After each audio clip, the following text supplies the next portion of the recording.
สวัสดีค่ะวันนี้โบก็ได้ไปซื้อของร้านวสันต์มานะคะก็ช่วงนี้มันจัดรายการโปรโมชั่นซื้อชิ้นแรกราคาเต็มชิ้นที่2ลด 50% นะคะก็ส่วนใหญ่โบว่าชอบซื้อ1แถม1มากกว่ามันถูกกว่าแต่ก็บางชิ้นก็ถูกจริงๆนะแต่ว่าชอบโปรโมชั่นซื้อ1แถม1มากกว่าก็วันนี้มาดูเลยแล้วกันนะคะว่าโบซื้ออะไรมาบ้าง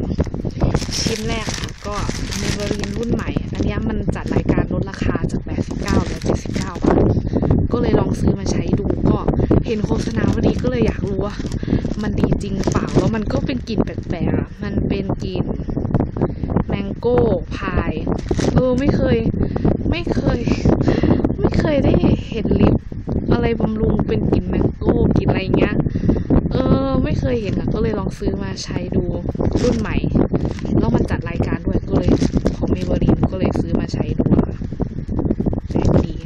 ก็มันจัดรายการทุกชิ้นนะคะถ้าเกิดจะไปซื้อช่วงนี้ก็79 บาททุกรุ่นเลยที่มันเป็นลิปมันเมเบอรีนนะคะ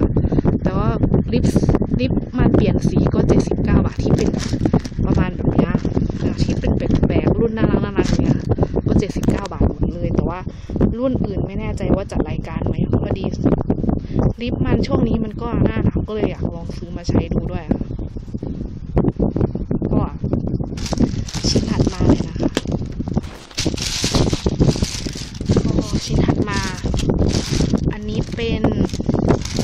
เนสเล่ช็อกโกแลตอันนี้มันจัดรายการลดราคา29 บาทโบก็เลยซื้อมาดูช่วงนี้ช็อกโกแลตจัดรายการเยอะนะคะแต่ว่าของยี่ห้อ Imperial หรือเปล่าไม่แน่ใจมันเคยถูกกว่านี้โบก็เลยยังไม่ซื้อมาก็เลยซื้อรุ่นของเนสเล่มากินดูจริงๆมันก็จัดรายการเยอะแต่ว่าโบไม่เคยกินของยี่ห้อนี้ไม่รู้จะ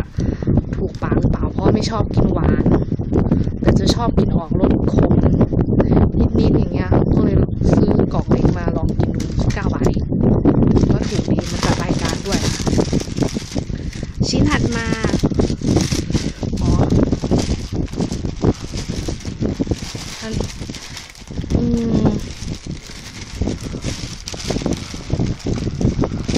อันนี้โบซื้ออันนี้มันเป็นรุ่น1แถม1ค่ะก็1แถม1มัน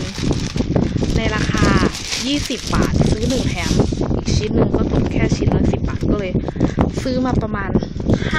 5แพ็คนะคะถ้าจำไม่ผิดแล้วก็ชิ้นถัดมาเป็นอันนี้อันนี้ใช้ชิ้นแรก50 บาทชิ้นที่2ลด 50% ก็เลยได้ชิ้นที่2ในราคา25 บาทรวมกันแล้วก็เป็น75 บาทค่ะ2ชิ้นนี้ก็คือมันจัดรายการชิ้นที่1ราคาเต็มส่วนชิ้นที่2ลด 50% ก็คือเป็นโปรพันก็ใช้บรรเทาปวดแถวตามข้อตามอะไรก็พอใช้ได้แล้วมันถูกดีจากรายการปกติก็ซื้อไม่ถึง50อันนี้มันก็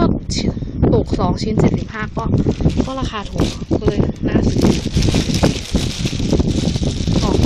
แล้วก็ชิ้นสุดท้ายที่ซื้อก็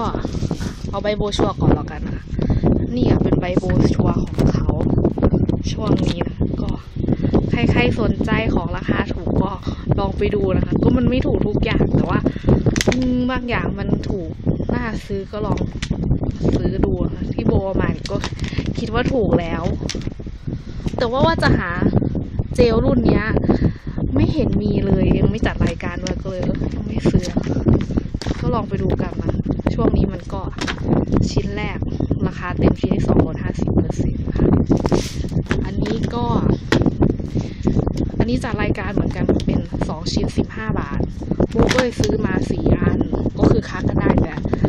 ว่าจะให้น้องที่โรงเรียนไปแท่งนึงก็เลยเหลือ3 แท่งซื้อมา4 แท่งก็2 แท่งเนี้ย15 บาทก็ถูกดีนะคะเพราะว่าปกติมันก็15 บาทแล้วอันนี้มันก็เหมือนซื้อ1แถม1ประมาณนี้เพราะว่าต้องซื้อ2ชิ้นในราคา15 บาทค่ะก็หมดแล้วที่โบซื้อนะคะก็ขอบคุณที่รับชม